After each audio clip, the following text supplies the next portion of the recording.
ફળિયામાં નિર્માણાધીન national thermal power corporation એટલે કે એનટીપીસીના સોલાર પ્લાન્ટના ખુલ્લા ગોડાઉનમાં સોમવારે ભીષણ આગ લાગી હતી। જે આગને કાબુ લેવા માટે ફાયર ફાઈટરોને ભારે જહેમત ઉઠાવવી પડી હતી, જેમાં 16 કલાકે આગ ઉપર આંશિક કાબુ મેળવી શકાયો હતો, પરંતુ બપોર સુધી ધુમાડો અને અગ્નિ જ્વાળાઓ દેખાતા સાંજ સુધી ફાયર ફાઈટરોએ સતત પાણીનો મારો ચલાવીને આ આગ ઓલવવાની પ્રક્રિયામાં જોડાયા હતા।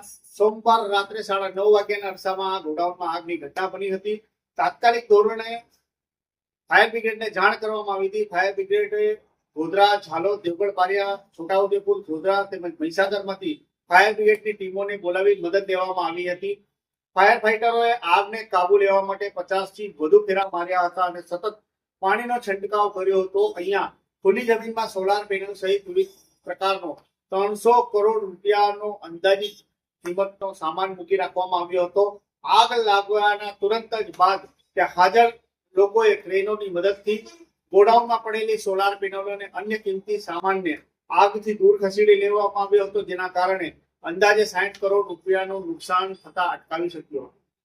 આગની ઘટનામાં સોલાર પેનલનો જથ્થો, ટ્રાન્સફાર્મર, કેબલ, ઇન્વર્ટર, જીઆઈ પાઇપ સહિતનો સામાન બળીને ખાક થઈ જતા કંપનીને 350 કરોડ ઉપરાંતનું નુકસાન પહોંચ્યા હોવાનો હાલ અંદાજો લગાવવામાં આવી રહ્યો છે। આગનું ચોક્કસ કારણ હજી સુધી જણાવી શકાય નથી, પરંતુ આ મામલે તાલુકા પોલીસે જાણવા જોગ ગુનો દાખલ કર્યો છે।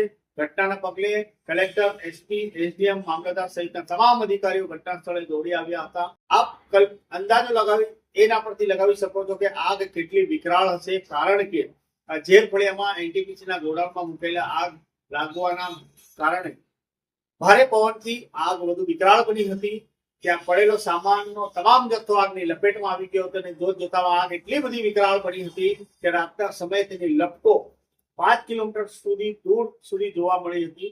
આ એલએનટી દ્વારા મેળવેલ સોલાર પ્રોજેક્ટમાં એનટીપીસીની રિન્યુએબલ એનર્જી કંપની કામ કરી રહી હતી। 128 એકરમાં સોલારથી વીજ ઉત્પાદનનો પ્લાન્ટ નાખવાની કામગીરી હાથ ધરવામાં આવી હતી અને આવનાર સમયમાં 70 મેગાવોટ વીજળી પ્રતિદિન પેદા કરવાની આની ક્ષમતા હતી। તો કે આગના કારણે હવે આ પ્રોજેક્ટના ભવિષ્ય અને સમય મર્યાદા પર ગંભીર સવાલો ઉભા થયા છે। અજુગતી ઘટનાથી પ્રોજેક્ટના સમયપત્રક અને ખર્ચમાં વધારો થતો હોય તેમ હાલ જોવાઈ રહ્યું છે, પરંતુ અહીંયા નોંધનીય બાબત છે, ચિંતાજનક બાબત છે, કારણ કે એનટીપીસી કંપની દ્વારા સોલાર પ્રોજેક્ટ નાખવા માટે કામગીરી શરૂ થઈ હતી। તે દિવસથી સ્થાનિક ગ્રામજનો વચ્ચે વિવાદની શરૂઆત થઈ હતી। આ મામલે રેવન્યુ રાહે મામલતદાર, પ્રાંત અને કલેક્ટર કચેરીમાં આરટીએસ દાખલ કરવામાં આવ્યા હતા, જેમાં કંપનીના હિતમાં કલેક્ટરે હુકમ કરતા એનટીપીસીના કર્મચારીઓ દ્વારા બાઉન્ડ્રી વોલ અને તારની ફેન્સિંગ કરી જમીન કવર કરવા માટેની કામગીરી હાથ ધરાઈ હતી। દરમિયાન ગઈકાલે સવારે અને બપોરે બોલાચાલી થયા બાદ ગ્રામજનોએ કોન્ટ્રાક્ટર તેમજ તેના મિત્રને ઢોર માર માર્યો હતો અને તે જ સાંજે આગનો બનાવ સામે આવતા કોઈ ષડયંત્રના ભાગરૂપે સોલાર પ્રોડક્શન યુનિટને આગ હવાલે કરી દેવા હોવાની હાલ પ્રબળ આશંકા વ્યક્ત કરવામાં આવી રહી છે। એટલે પોલીસ હવે આમાં તલસ્પર્શી તપાસ હાથ ધરી છે, એફએસએલની મદદ લેવામાં આવી છે અને આગ કોઈ અકસ્માત હતો કે કોઈ ષડયંત્રના ભાગરૂપે આ 300 કરોડ ઉપરાંતનો સોલાર એનર્જીના ઇમ્પ્રુવમેન્ટ ને આગને હવાલે કરી દેવામાં આવ્યો છે, તે હવે પોલીસ તપાસનો વિષય બની જવા પામેલ છે। સીસીટીવી કેમેરા પણ ત્યાં લાગેલા હતા, એટલે પોલીસે સીસીટીવી કેમેરા અને અન્ય ટેકનિકલ સોર્સની મદદથી આ આગના બનાવની હકીકત શું હતી તેની પાછળ તલસ્પર્શી તપાસ હાથ ધરી છે। પરંતુ એક ગંભીર બાબત એ પણ છે કે આટલો મોટો પ્રોજેક્ટ આવી રહ્યો હતો અને અહીંયા કંપનીના જણાવ્યા અનુસાર 70 થી 100 લોકોને રોજગાર મળવાનો હતો।